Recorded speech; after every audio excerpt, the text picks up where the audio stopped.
Okay, thank you.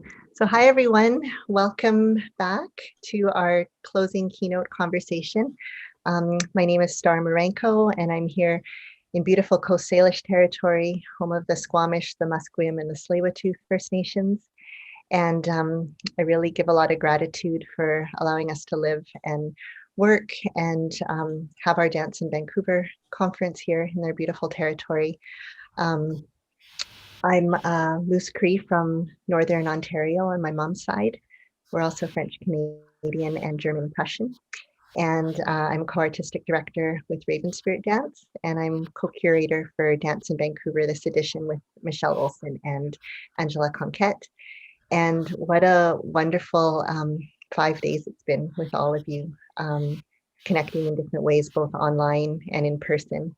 And we're so excited for this closing keynote because I have the really great honor of introducing two amazing artists that I have a lot of respect and love for, and that I think are sharing some really thought-provoking ideas, grounding ideas that'll really allow us to center into some of the things that we've been experiencing the last 5 days through the different conversations and work that we've been seeing. And it'll just allow us to settle in and ground and have a way forward from here. And so I'd like to introduce our two keynote conversationalists. And after this keynote, we're going to go right into the closing reflections with Angela, myself, and Margaret. Or sorry, and Michelle, pardon me, looking at Margaret's picture, with Michelle, Angela, and myself. So I would like to pass this over to Margaret and Charles to introduce themselves. Margaret is here in Canada with me, and Charles is Zooming from the other side of the world across the ocean in New Zealand. So I'll pass it to you, Margaret. Introduce yourself. I'm a Yuxa, good evening.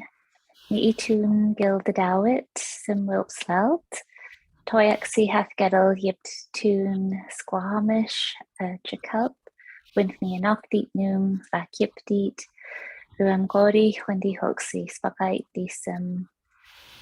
My heart is happy to be amongst you this evening, and I introduced myself as Gilda Dowett of the House of Welt, and I'd like to also acknowledge that where I currently am is on the Squamish territory near Jaquelt, but this is not my home territory. On my father's side, I'm Gitxsan, and on my mother's side, I'm Cree. I was raised in northwestern BC on the river that we call the Gitxsan, or the River of Mists. It's very close to the Alaskan border. I was raised and trained in the Dancers of Damelahamid under the guidance of elders Ken and Margaret Harris, my parents, and my foundational knowledge is the basis of which the work that our company does today, both in our contemporary and our traditional approaches to our work. Also, as our family is Cree, we work within not only our Gitxsan dance training, but as well within our Cree dance form. And this is something that we do as an intergenerational practice. So today, the Dancers of Damelahamid consists as well as of my children, my grandchildren, my nieces and nephews, and it's carrying forward work that has been going on for quite a number of generations. Thank you so much, Margaret. Charles.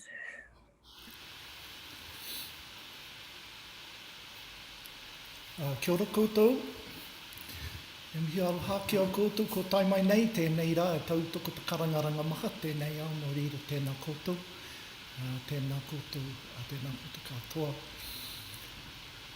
Tēnā koutou ngā mana whenua tēnei wāhi, ko Musqueam, ko Squamish, ko Stoiletooth, he mihi mahana ki a koutou, ngā kaitiaki o te whenua, o ngā mauna, o ngā awa, o ngā whenua, ngō moana, nō reira, a tēnā koutou, a tēnā koutou, a tēnā koutou katoa. A tēnā koutou a tātou tini aituatangi hia mihia ki a rātou te hunga wairua, kua wheturangitia, kua ngaro ki te pō, e ngā mate, haere, haere, haere ki te wā kainga, ki te kainga tuturu a tātou tupuna, hoki atu ki te karanga he nui te pō, ki te pō nui, ki te pō roa, ki te pō kāori oti ngā. A piti hono tātai hono rātou tunga wairua ki a rātou, a piti hono tātou hono tātou tunga ora ki a tātou nō reira. Tēnā koutou, a tēnā koutou katoa. Hello, my name's Charles. I'm joining you from the city of Tamaki Makaurau, known as Auckland in Aotearoa in New Zealand. I'm so happy to be a part of this keynote and closing event, and I'm really happy to be joining my good friend and colleague Margaret. It's so nice to see you, Margaret. And thank you, Starr, for facilitating this space for us, and I hope that we are able to explore some really very interesting ideas and share experiences. Nō reira, tēnā koutou, kia ora mai tātou. Thank you so much. Thank you. So we've titled this keynote "What We Carry," and we've talked a lot about over the last 5 days in the festival about relationships. Relationships to each other as artists, as presenters, as a community, as a sector. And I know that the two of you have a long-standing relationship and friendship, working together. And I'm wondering if you could just share a little bit about, how that came to be, or what that creative relationship to each other, how that transpires in your work, in your life, what that means to the two of you.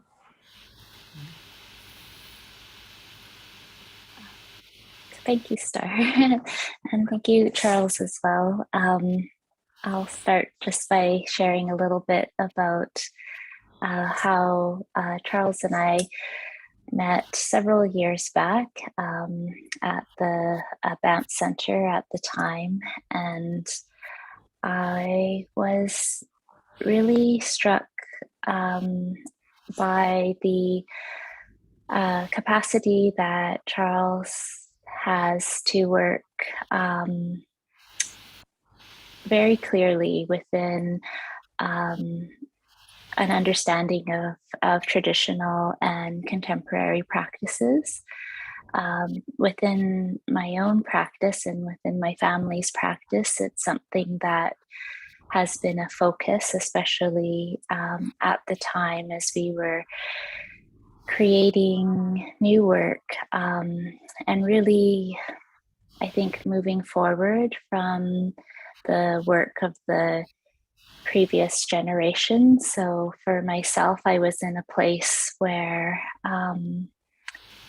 it felt that it was a lot to hold as an artist in terms of navigating the foundational knowledge and the practice that I grew up in, and then also finding my own way through that, and as a director and working the vision that was guiding the direction that the Dancers of Damelahamid was moving towards. And so there was something that really drew me to Charles, and I think that to me it's more than just finding a colleague, but really I think that there's a path that we are set on that's sort of laid for us by our ancestors, and we are given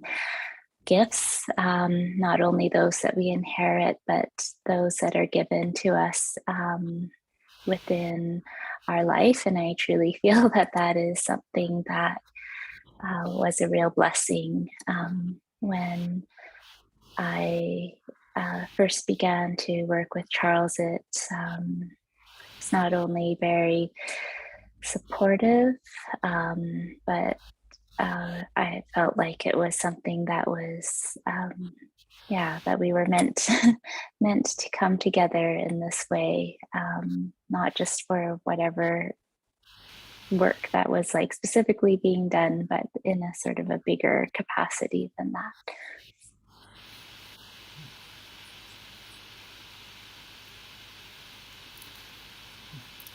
Kia ora. Thank you, Margaret. I'd just like to share that when we met at the BAMP Centre, I remember meeting Margaret and thinking that I had never met such a quiet and powerful persona before.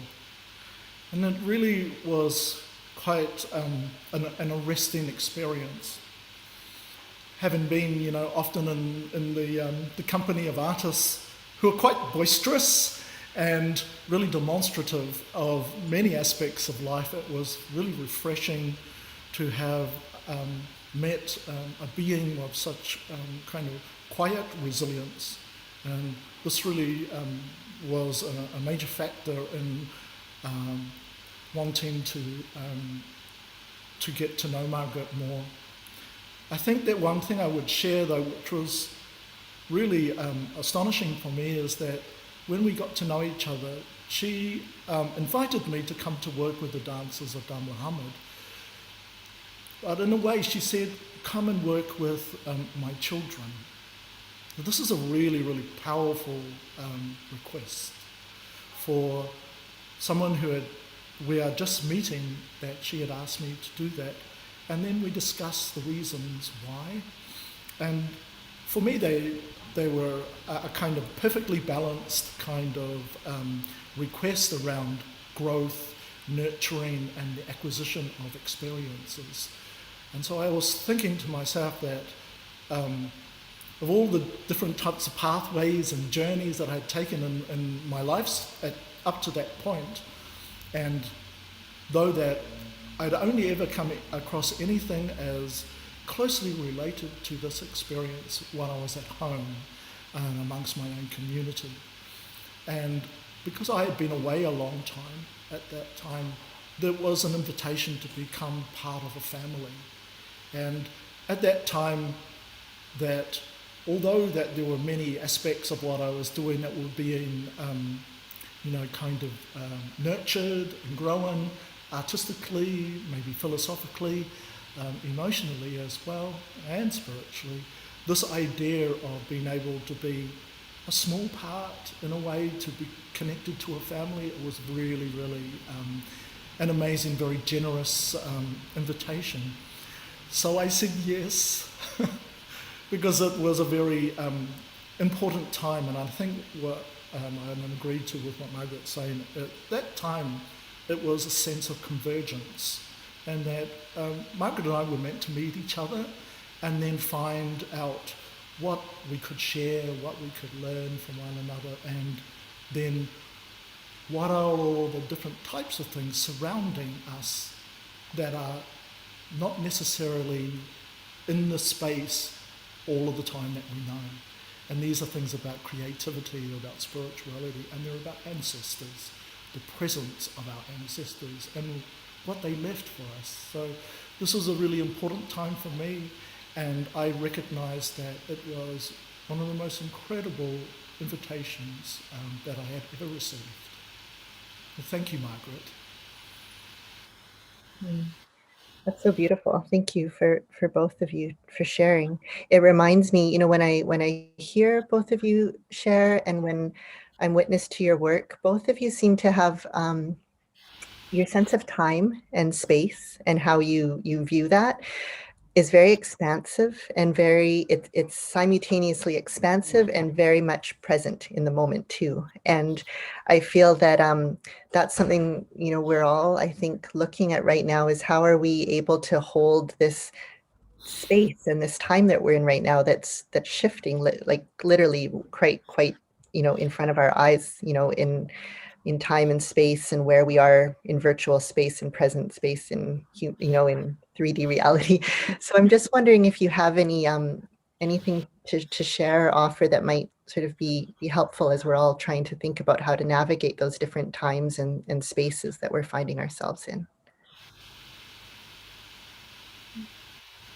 That makes me think of something, Charles, and I'm not sure if I'm saying this correctly, but I remember you describing that, we live our life like as a living ancestor. And I think that that's, to me, speaks really profoundly to not only do how we hold ourselves in this moment, but how we hold all that we are, that divinity that that we establish in our practice, that goes beyond our practice, that how our practice informs our day-to-day life and our connections and relationships with one another. I think that the place that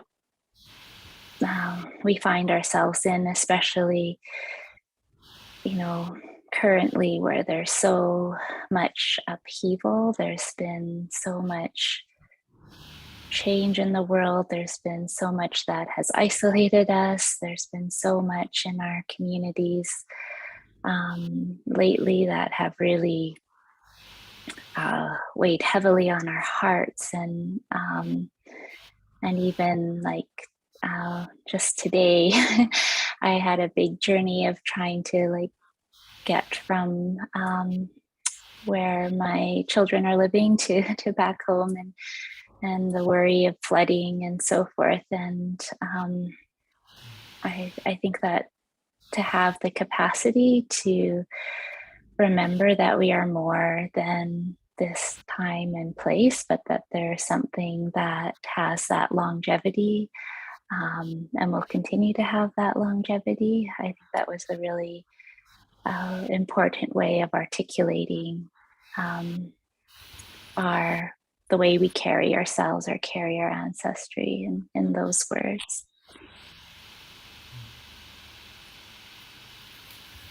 Thank you, Margaret. I just wanted to share that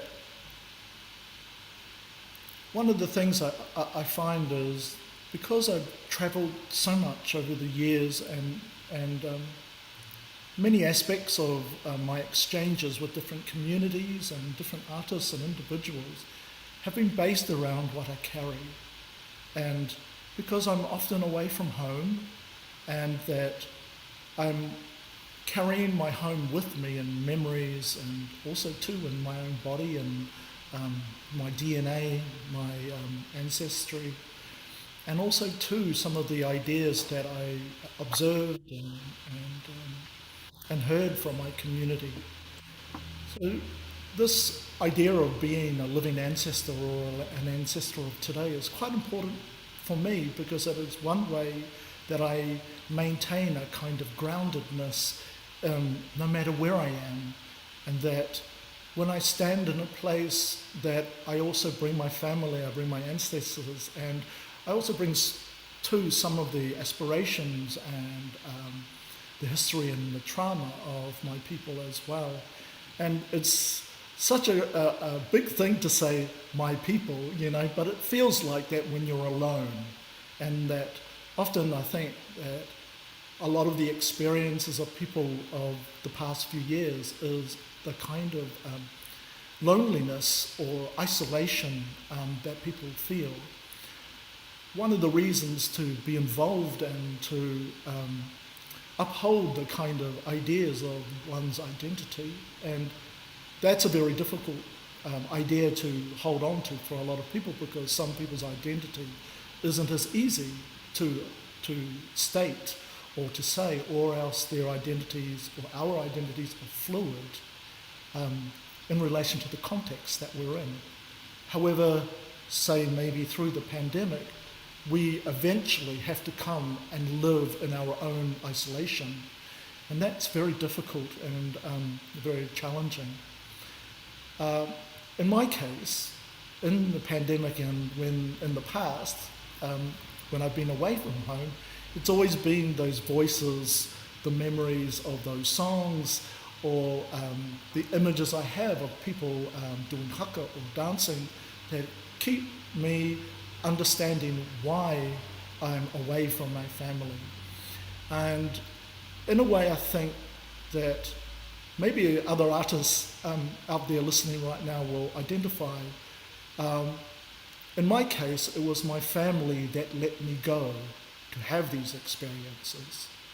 So it's not necessarily the pursuit of an individual, is that I'm like a living representative of my family's willingness to let me go and be in the world.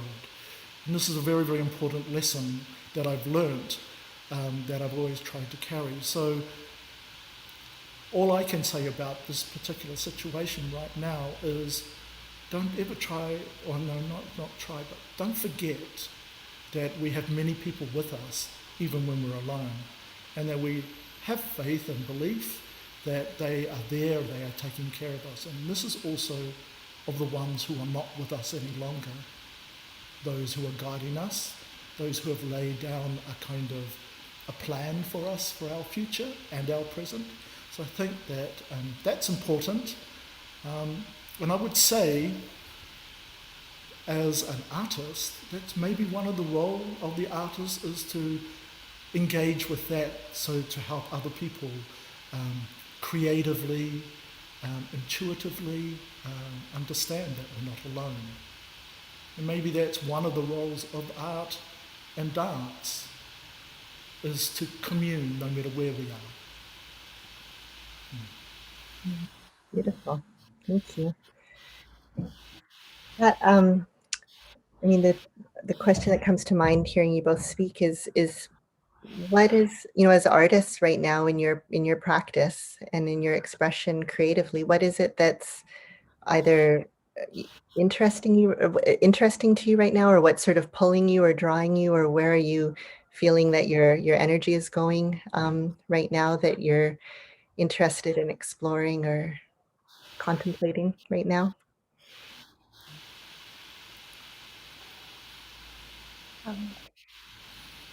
For myself, I think it's very much tied into what we've just been speaking about, in terms of how we are continuing to carry forward our families and something that is more than ourselves. I think also what Charles just said, like we have not only all of the the beauty and the richness of these traditions and the love and care of the what our our parents and our grandparents intended for us, but there's also the fractures that are in there. We've gone through loss as communities, we've gone through loss as individuals, and there's disconnect and there is trauma. For myself, it's been a really pivotal time where I've come to realize that all of the elders in my immediate family are now passed. My aunties and uncles have passed, and most recently my mother passed. So it's a different place to, even though there are elders and mentors that I continue to work with in terms of my family lineage and that knowledge, it's a shift in where I find myself in relationship to others, in relationship to younger generations, in relationship to youth, in relationship also to my community. So I think that what I feel really compelled by is to, one, celebrate and remember those who have had remarkable influence. And in particular for myself as an Indigenous woman, the women who have held that influence, but also like, what does that mean in terms of the responsibility, and what does that mean in terms of looking at future Indigenous narratives within not just family, but in the broader impact of that.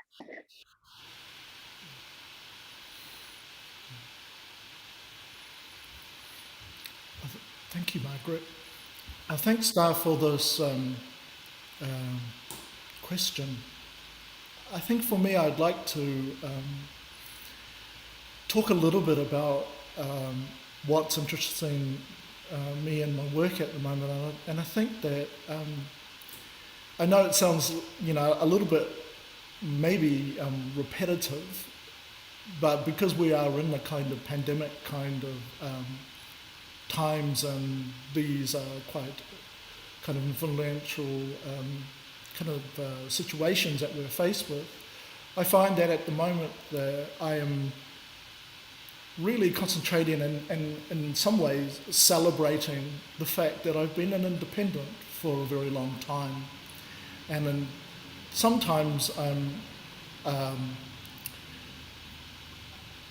much more independent than I would be in other situations. And this is one situation the last few years that I have really celebrated being an independent artist.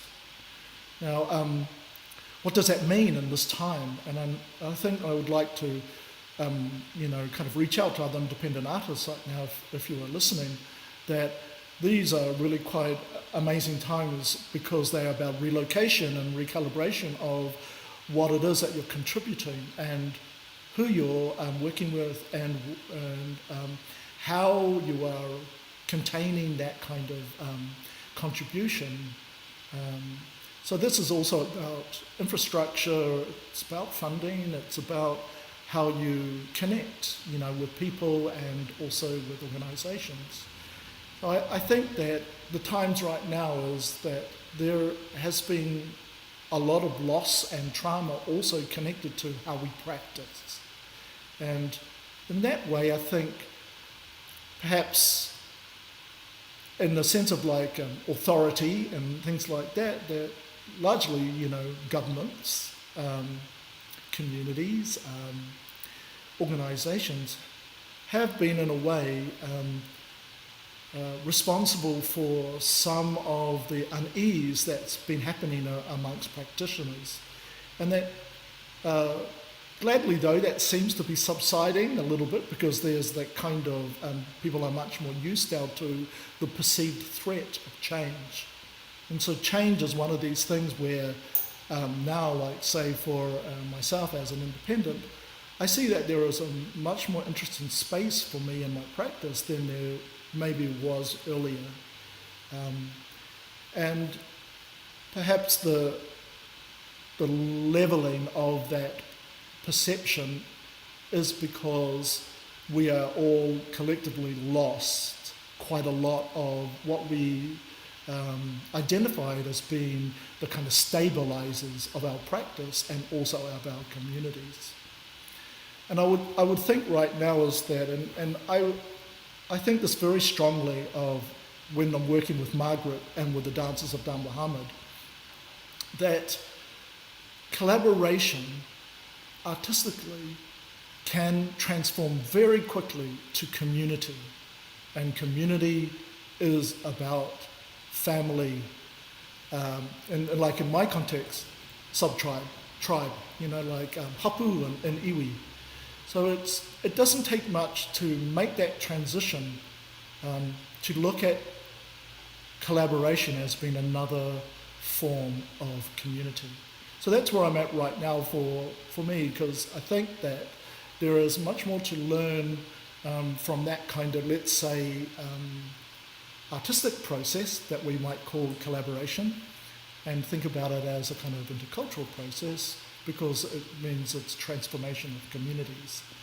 So I think that's how I feel about my work with Margaret and Dances of Damelahamid is that it's more for me about community creative practice.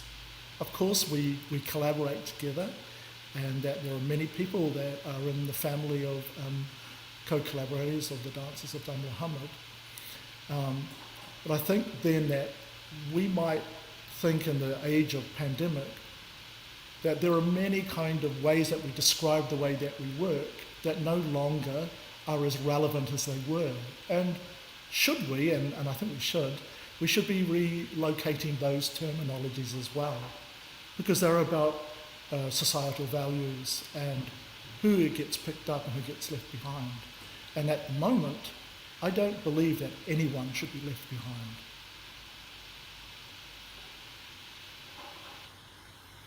Thank you. Would you like to respond to that, Margaret?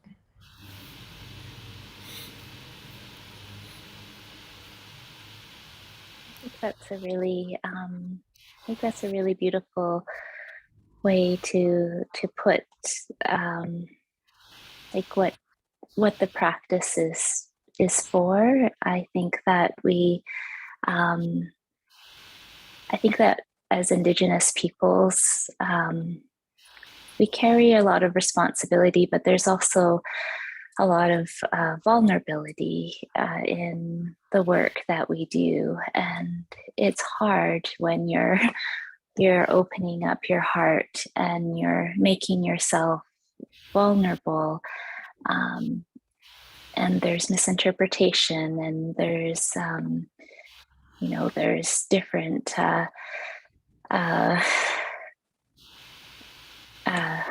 like criticism to what is authenticity, and there's all these things that we navigate as Indigenous people and as Indigenous artists. And I think that it can create a feeling of wanting to close or wanting to hold, and I think that is something that is it's there. It's I witnessed and seen it in different communities, but I think that the practice is intended to be shared. It's intended to not only facilitate our own way through this practice and this life, but it's intended to be there for one another. And I think the collaboration is essentially, this interweaving of giving and receiving and reciprocity and strengthening, and then the fabric that we move forward with is something that is strengthened by all those conversations and all those interactions. And it does require us to be generous, and it does require us to give ourselves fully. And I think that it's very beautiful, and it's essential. And I think it is the way that it becomes a spiritual work, a healing work, a work of the heart. And it's not always easy to do, because it can be quite intimidating, especially when we still have a lot of work to do to create space that is always nurturing. But I think that it's so important.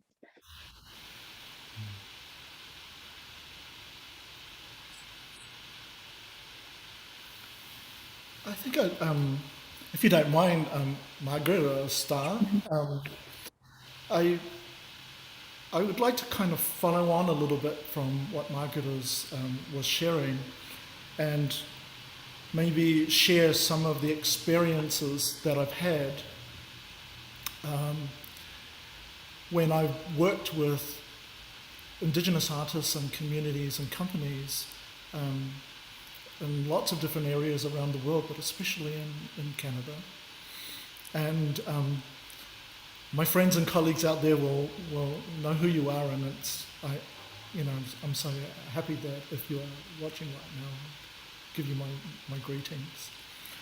I think that one of the things that I remember, because I've mentioned earlier that I've always been a traveller, and that the identity of the traveller is quite an important one for people who are wishing to engage with communities and individuals, and like from an artist's perspective with companies or institutions. From where I come from, there are two really important ideas, and one is tangata whenua, which is person of the land or the place, and the other one is manuhiri, which means the visitor. And manuhiri a tuarangi means a visitor from a long way away. So these are really important customs and signifiers within my community of how you gather, how you meet, and also how you practice inclusivity and reciprocity. These two really powerful kind of ideas are basically a kind of plan or a structure that I've used and that I've utilized to try to understand what I am engaging with. So I've often been in the role of collaborative director, and I've been that with Margaret and the Damelahamid. And what that means to me, firstly, is how to be a good visitor, like the best visitor that you can, because that's the role of the manuhiri. The manuhiri is the visitor. So I think that's one of an important kind of a idea for Indigenous artists, and if it's within your community like it is in mine, so that these are one of the kind of primary ideas of how you engage in collaboration and work in the community. What does it mean to be a visitor? That you're visiting someone's home, someone's land, someone's history, and someone's art form, the precious knowledge, all of these types of things. So I've always engaged in a kind of exchange process as a manuhiri. Over time, this changes, because then you're given more kind of area to look at, to listen, and to observe. Mainly for me, it is the precursor to an in-depth shared observance of knowledge, of the particular ways that communities organise themselves, and also what are values. So I think that that's one thing I would share for many people who are interested in doing collaborative work and that transformation towards community, is no matter where you're from, you're always a visitor in someone's home if they are inviting you to be there. So first, learn to be a good visitor, and then share slowly what you have to contribute. And then that's when histories and knowledges and experiences, they intermingle and become like a kind of stream, multiple stream of sharing. And it is a really beautiful thing. But you have to let go, like there's a lot of surrendering and acknowledgement of that when you are working with Indigenous communities and ideas and knowledge. So that's one thing I would say that would be a little bit of advice. Practice being a good visitor for as long as you can. That doesn't mean that you lose your personality or your history or your knowledge. It means then that you are kind of divining a pathway, and that pathway is a shared one. Anyway, that's just it was in my head at the time, so I wanted to share that with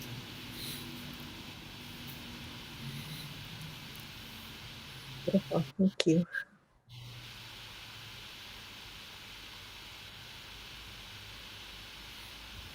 That's also really speaks to the understanding of hosting, and that it's not even just within our practices that we have this reciprocity of of both hosting and being a visitor. And I think that also goes into our practice and how we share it in the theater, even this week on the various platforms that dance has been shared, and these conversations have been shared throughout this week of all these different forms of programming. It is a different way of looking upon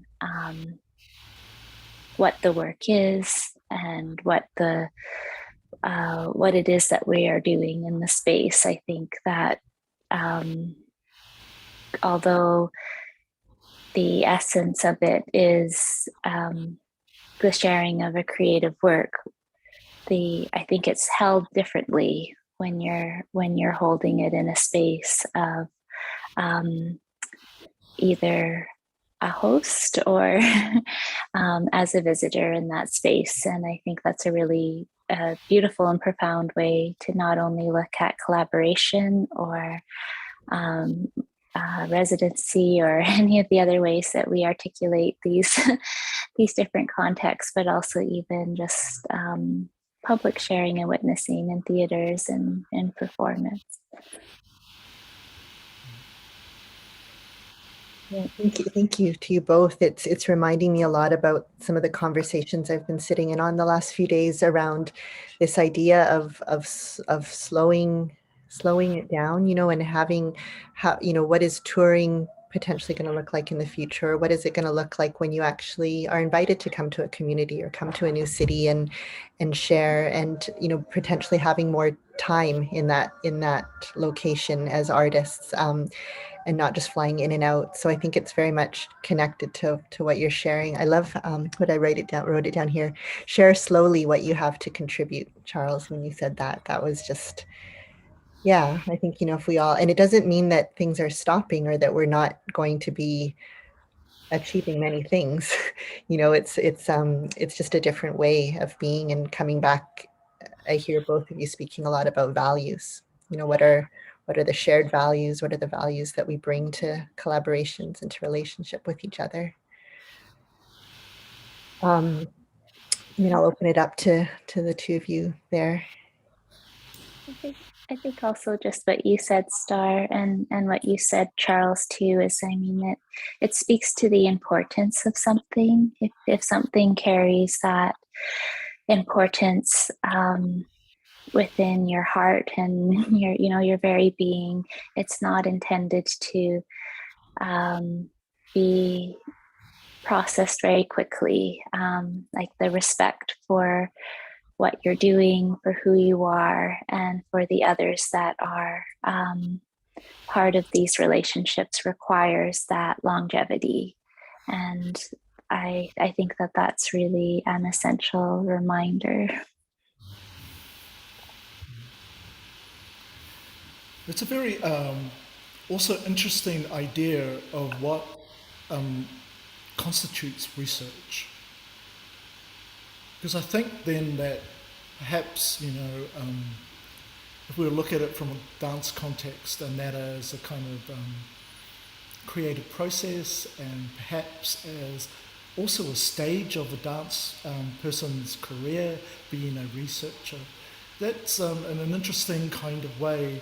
And also maybe perhaps this is also another time to relocate what research means. To sit with something for a long time can be a form of research as well. To have respect for something that comes from another place or that's been brought into a new situation may require a shift in perception. That's also could be seen as being a very respectful way to take a little bit more time to understand what it is that's been shared a little bit more deeply. And this can also be a really valid way to look at it as being research. So in that context then, is research a sufficient term to engage between what might be contemporary dance practices and what might be Indigenous dance practices, or the kind of exchange between modes of production and also of choreographic practice. This is really interesting for me to think about because one of the reasons why I want to and do involve myself in Indigenous communities is because immediately you are given the opportunity to be able to resituate yourself to what is happening, not only in your observance, but in what your ears are hearing and what your eyes are seeing, and then also too that kind of visceral feedback of the intuition and intelligence of your body. These are all forms of kind of, perhaps they're like the membrane of sensatory and philosophical kind of ideas, and perhaps too that within the Indigenous community are many, many forms of the ability to, through osmosis, understand how that may be evaluated. Evaluation is a really important aspect of research, and so what other things is research valuable for? And this is something that I'm really thinking about often now in my home in Auckland and in Aotearoa, because it's still relevant. And when I hear Margaret talking about inclusivity and reciprocity, they're really, really powerful kind of mechanisms to allow for the deepening of experience or of experiential learning. Because one of the things that we are, maybe we still have a hard relationship with, is knowledge and the acquisition of knowledge. So I think that it's important that on that way to that journey, there is some more space. There is a kind of other possibilities to be able to sway us into a different way of learning and absorbing, kind of embrace us with other possibilities. So these are the things that are very interesting about what we can contemplate about what it means to change the way that we perceive and we work. And change not meaning even the most innovative way. It can be a very small, incremental change. So, yeah, I don't know where that might be going for you, but it's an important aspect about we are in that process of now reframing some of these really important terminologies that we are using constantly. So, yeah, thank you.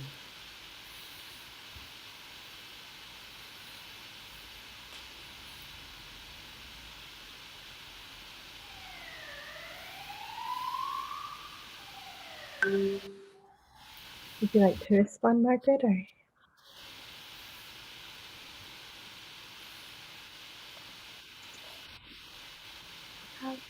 Thank you. It's I think it's such a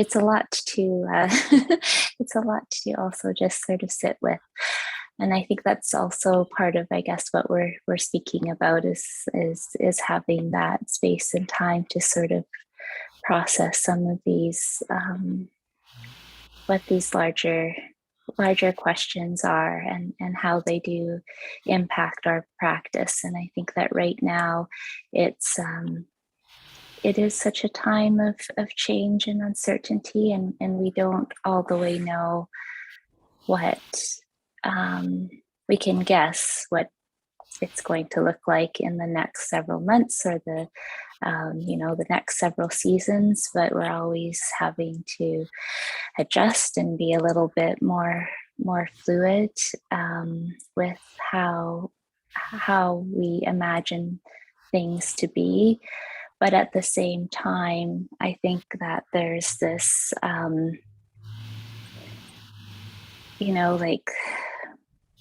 there's just this greater scope and greater depth of things that has always been there. And, you know, we even, what you were saying, Starr, about spending longer in community, I mean, that is the way we've always practiced. And building relationships over time is how we've always practiced. And we work intergenerationally. That is the way we've always practiced. Our our children are part of it. And for me, I think also it makes me think not only in the sense of who the artists are working today, but the artists of tomorrow. And when I see our young children, and they're, you know, the other day, my son's daughter was singing, and she was singing to a recording of my mother. The Goose Song was the song that she was singing, and to see her voice and to her learning from the voice of someone who has passed, I think is it speaks to that longevity, it speaks to that change, but it also speaks to sort of that permanency as well.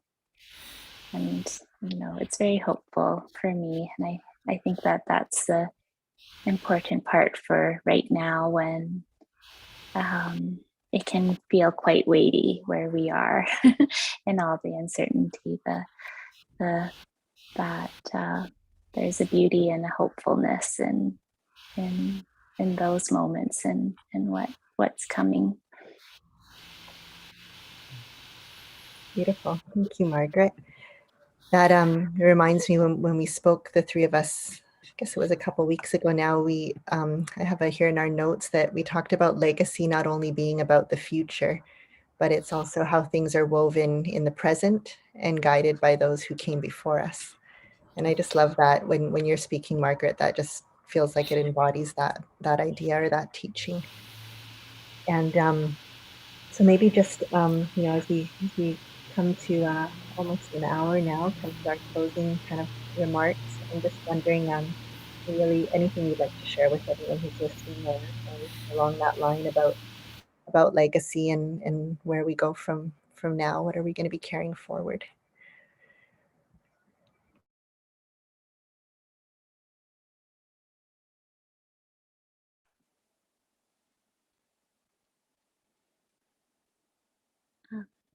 I'll speak. It's I think something, and I think this goes back to what we were saying at the beginning, and, you know, the initial connection when we first began working with Charles. I think that for me, the legacy is how it is so much more like we have what we offer. For myself, my offering to this world is very clearly defined by the lineage the dance lineage that I have been born into, the responsibility that holds for me, what compels me, whether that be just compelled by the wanting to push back to the loss of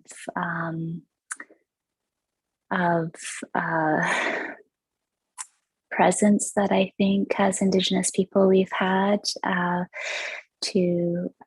has been the challenge for the revitalization and the resurgence of this work. I think there's that, but then I think that there's also just this beautiful strengthening that takes place in our, you know, the way that we meet one another, and those parts that I think are intended to replenish each of us, to help us with the tomorrow that has yet to come, in whatever shape that is to look like. I think that's the cloth that that emerges. And I think of all the different collaborations, that we do in different ways, and how that creates something not only within our families and within our smaller circle, but for one another. And that can be something that can transpire into places so much further than we can imagine. And I think that's what I see in a future narrative, and I think that's what gives me hope as well. Thank you so much. Charles, I'm glad you were able to come back. Yes, I got disconnected. I'm sorry. No problem. That's okay. But I'm back now. Great. So we're just chatting about some closing thoughts around legacy and what you're hopeful for in the future. Yes, I think that one of the things is that I'm working with my own individual work, and I think that it's important that, although Margaret and I have had a very long and very kind of deep relationship with the way that we've worked, and also too with the dancers Damelahamid and with Andy and with Nigel and Raven and Jeanette and Candice and all of the different people involved with the company.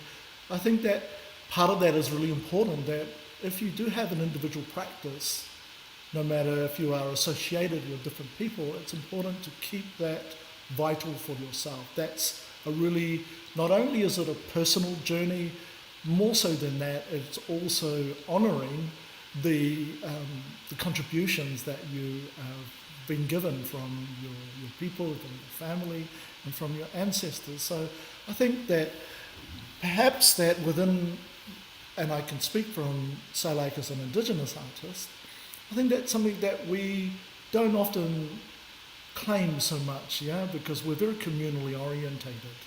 That what is the role of the individual, in the individual pursuit and practice as an artist. I think that even more as a performance person, as a dance person, because my individuality is also my body. And so what's the role of my individual body amongst the body of the whole community?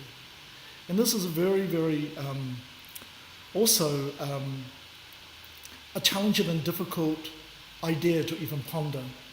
Do I have the right to think about my body as being absolutely individual and separate from the collective, kind of history and trauma, and also, optimism and joy for the present and the future? These things I think about often, and also too, I'm reminded of every day when I practice, when I improvise, when I do a little bit of training, when I do yoga. I understand that I do have an individual body filled with all of the kind of aspirations of my family and ancestors. So I'm not quite sure yet where that role is, but what I do know, and I think which is important, is because of that, I understand my individual body. I understand that I have a communal body, and I understand that I have an ancestral body. And these kind of ideas are really important, because that means if I continue, then these ideas about what I'm understanding, they continue too in my daily life, and hopefully in the lives of other people who touch my life and help me to progress. But this is very optimistic, and this is, has a lot of joy related to it, because it really means about the future. There's a saying, mā tiro whakamua. It means what's just beyond the horizon. And this is a really an amazing way to think, because it's an observance of something that hasn't occurred yet. But we're aware of it because we know what a horizon is. What's just beyond it is something else that requires us to have faith and belief, especially in the youth. Yeah, in the rangatahi. Because we're making the ground for them. And they can run it, crawl on it, break it, bring it to the different heights. They can shift it and change it, because that's their journey too. I remember when I was younger, I felt like that was the only journey that I was able to do. Be around there. But that's what I'm finding out now. And I'd just like to finish with, as a kind of idea of also longevity and the future, is that for all of my friends and colleagues out there, because we age, it doesn't mean that we should stop. There's no optimum time to be at your best dancing place. And there we've not only had our best dancing years, they're actually ahead of us. So this is what I want for myself too, to dance until I go. And be very happy about it. Because that's an important thing, And I believe this because I believe what Margaret is also sharing too, is that our practice is intergenerational. And we need all of the generations possible to be practicing, to be dancing, to be singing, to be in ceremony. So these are some of the thoughts that I'm having about our future pathway. Thank you. Thank you so much to both of you. That just gives us so many things to think about, to just sit with, to be with, to be hopeful about. So I really appreciate the generosity that both of you have given with just sharing your time with us and this conversation. It's really been meaningful, and I know people that have been listening and that are going to listen to it will find the same, I'm sure. So I think that now we're going to complete this part of the keynote, and we're going to go into the closing comments with Angela and Michelle. But I just wanted to say thank you so much, Margaret, on behalf of all of us and Dance in Vancouver. And thank you, Charles, for zooming in from so far away, but you feel so close too. So thank you so much to both of you, and be well. Thank you.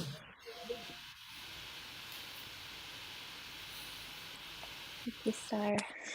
Thank you. Thank you. Okay. Hi, Angela. Hi, Michelle. Here we are. Hard act to follow. Yeah.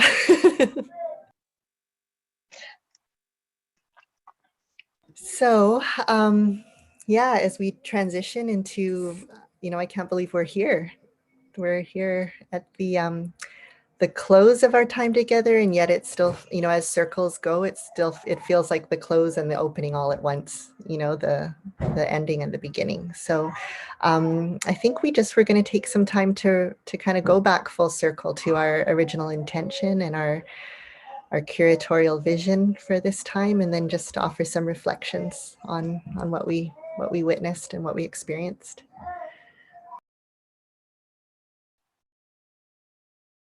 Well, I was thinking, listening to Charles, how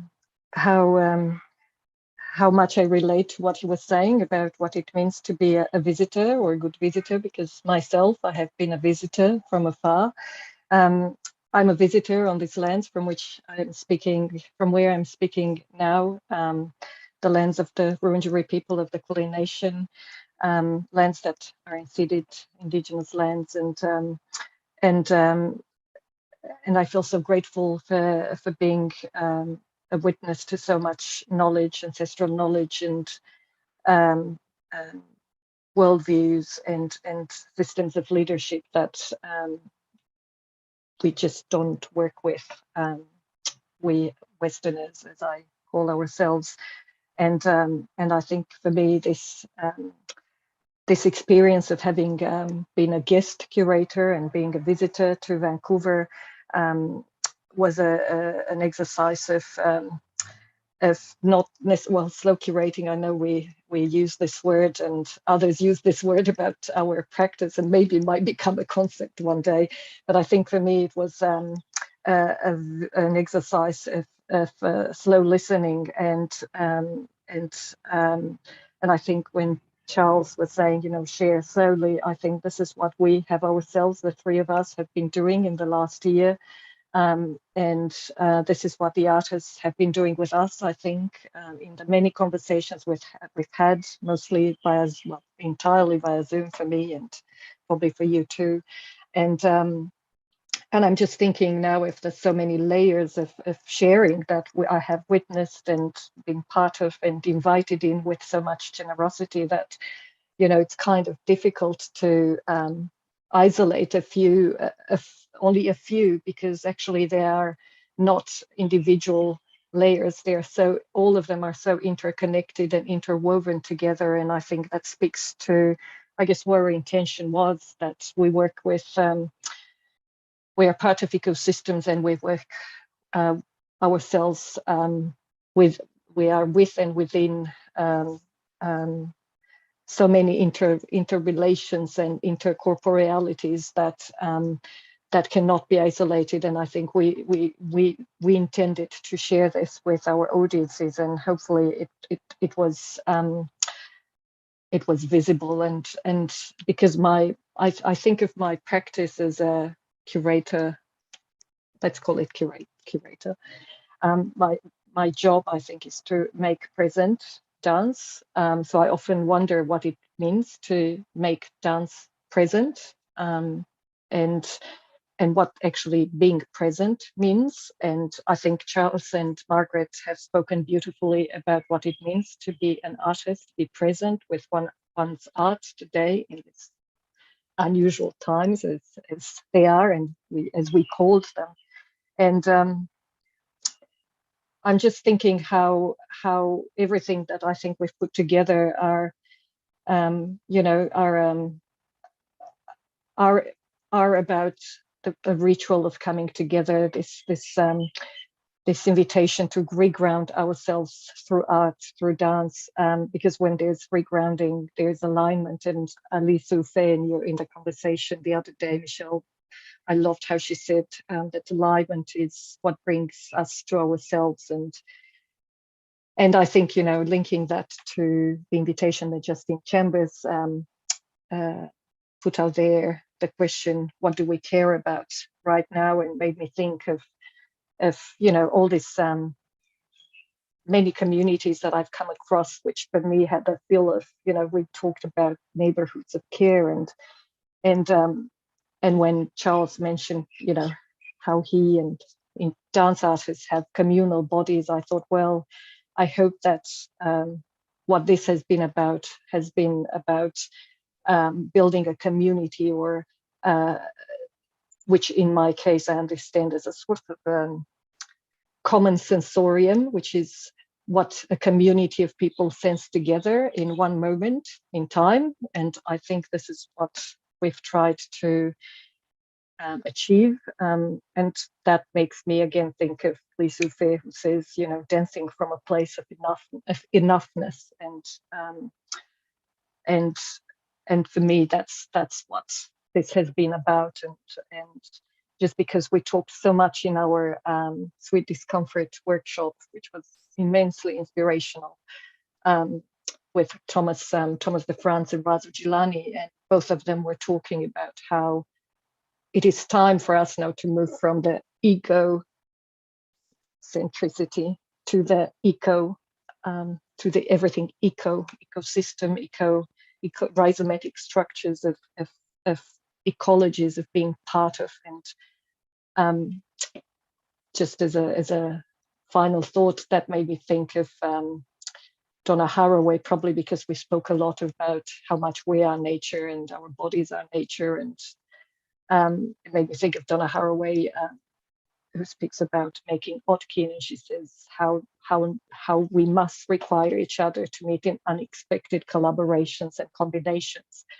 We're all hot compost piles. We become with each other or not at all. So I think that is what we have tried to share with our communities of audiences, whether online or in real life, or digitally, and I hope that was visible. I hope. Michelle, over to you. Thank you. I think for me, for my closing thoughts, I'm really just so grateful for the work that you've done, Angela, and that you've been able to draw out of our community the things that we needed to see and do for each other. And I really feel that there was so much care and conversation that it really did help. For me, it just transformed something quite deep.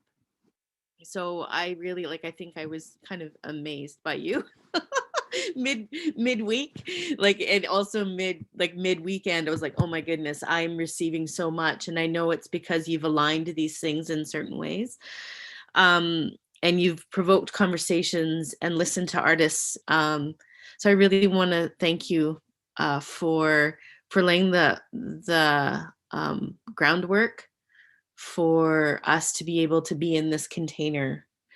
And because I think what was so exciting for me is in all of the work that I really felt the artist in their place, standing where they stand, and I'm standing where I stand, and that we're reaching towards each other, and that bridge or that reaches the work.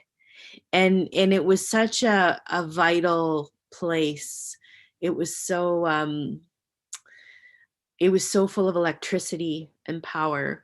And I would say some of the major images, and I didn't get to see everything, but like Zara's gaze, her searing gaze into my eyes, Kelly's sounds that came from her belly, Mahalia's like lines that she created in space that were like tethered to my heart, and Anouk's installation where I got to sit and just listen to a lament and see a lament. And I've had a lovely morning with Megan Andrews, and then the conversations have been so beautiful. And I don't know, I do feel that what's been happening for me, and I was thinking about it today, that we're in this place and space. It's quite dramatic and in the middle of it all. And there's always that talk of the way things were before, and how and there's this idea of how I miss those things, or I miss people, or I miss the community. But even before the pandemic, I think I miss the community still. And I think I just came to realize that even before, we didn't have these pieces that we're starting to put together to build our community. So I think we're in just a really exciting place. And going back to the conversation with Daniel, the artist from Singapore, and he talked about his project Hundreds and Thousands. And I was just so inspired by that, about plants and ecology. And in that conversation, we talked a lot about how plants have their own systems of connection. And I just love that. So their systems, if we drop deeper into these roots and connect, that our relationships don't need to be dictated by capitalism or the market, right? It can be dictated by these deep places of ecology and plants, and even I feel, you know, the closing keynote just really draws on that. So just a big I'm feeling so full. Like it's been really amazing, and I just want to thank you, Angela, and thank you, Starr, for really being. It's been such a journey, and I've learned so much that I will always keep with me. And I just want to say thank you to everyone who's engaged with Dance in Vancouver, and the artists who've shared their work, shared their words. It's just really, at this time, it's just so meaningful that we come together and we listen and we say what we need to say. And I feel there's a lot of power in that. So I just want to say just big masicho to everyone out there. Yeah. Anything you want to say, Starr? Yeah, well, thank you to you both. I mean, this just feels like the way our conversations have been over the last year, you know, just weaving together ideas and thoughts and feelings and reflecting back to each other. And I really appreciate both of you and this journey we've been on. And then as a result, the expanded community and circle that have come along with us. I think for me, this Dance in Vancouver has been a lot about reconnecting, you know, reconnecting not only to artists and colleagues and friends and even physical spaces that I haven't been at for a long time over the last couple of years, and reconnecting to myself and to the reason why I do what I do and why I continue to love what I do. And so that's been, I think, the biggest gift for me out of this Dance in Vancouver has been the reconnection, the new connections. And I love what you said, Michelle, about, yeah, it was like something we were missing before even the pandemic, but we didn't know we were missing that. And so, yeah, my hope is that we just continue, you know, to let this all kind of process and digest and be, you know, gentle with ourselves over these coming days, because a lot of ideas and a lot of things have been activated, I would say, during this time and stirred up. And so we don't need to rush to try to make it something solid yet. You know, we can just kind of sit and be with it and be with ourselves and with each other, and we'll see what, you know, comes out of that, what grows out of this time together. So yeah, I think that's what I'd like to share. Just a lot of gratitude. My heart feels very happy.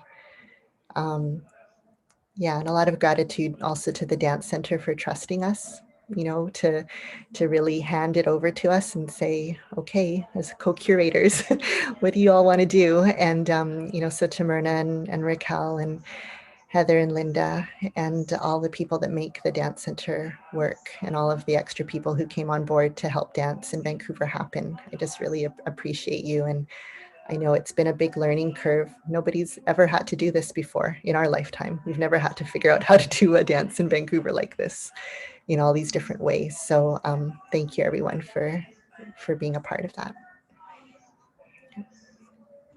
Thanks. Great. Well, I think we're going to just try an experiment. I'm going to see if I can share my screen. And I just want to end, optimize for video and share sound. And I just want to end sharing just a portion of Jeanette's piece. So I may dance around to it. And I encourage you to, and I may just shut my video off too. We'll see how comfortable I feel. But yeah, this was from Jeanette's showing live stream on Thursday night. So let's see if I can get this open. And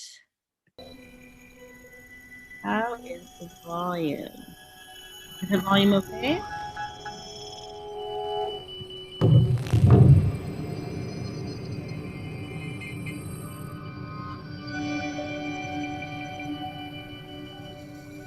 I'll just fast forward a little bit.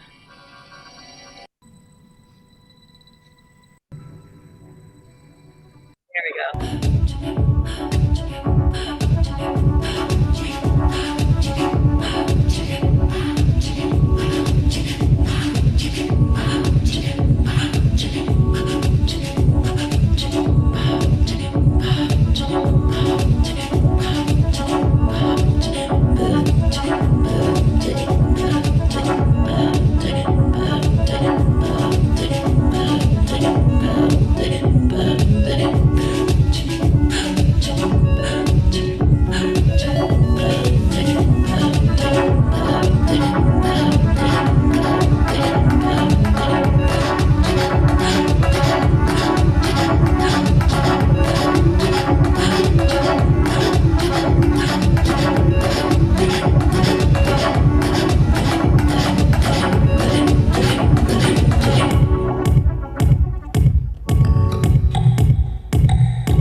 together.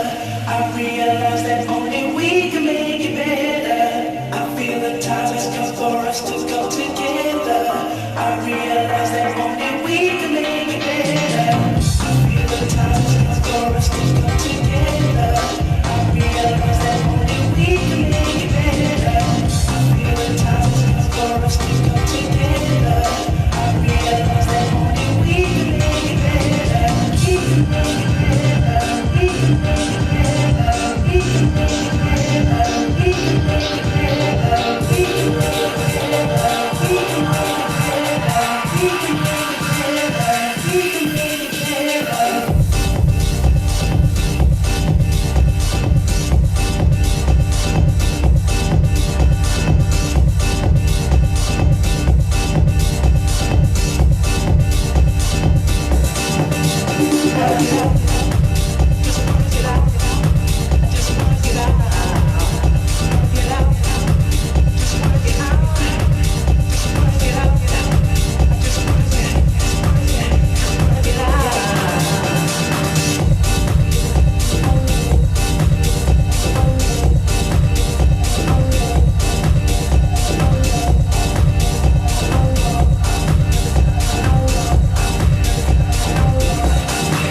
make it better. We can make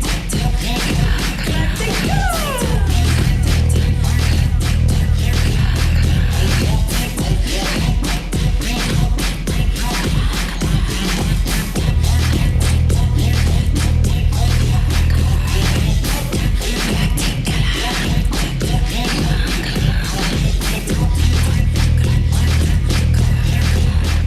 better.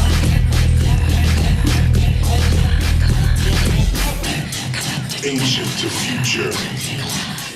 Galactica. We are star people. Sent to deliver a message. Galactica.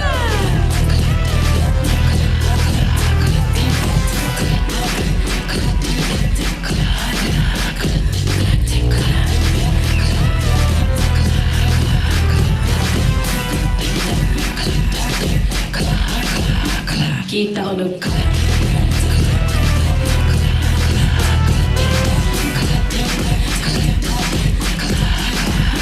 Kita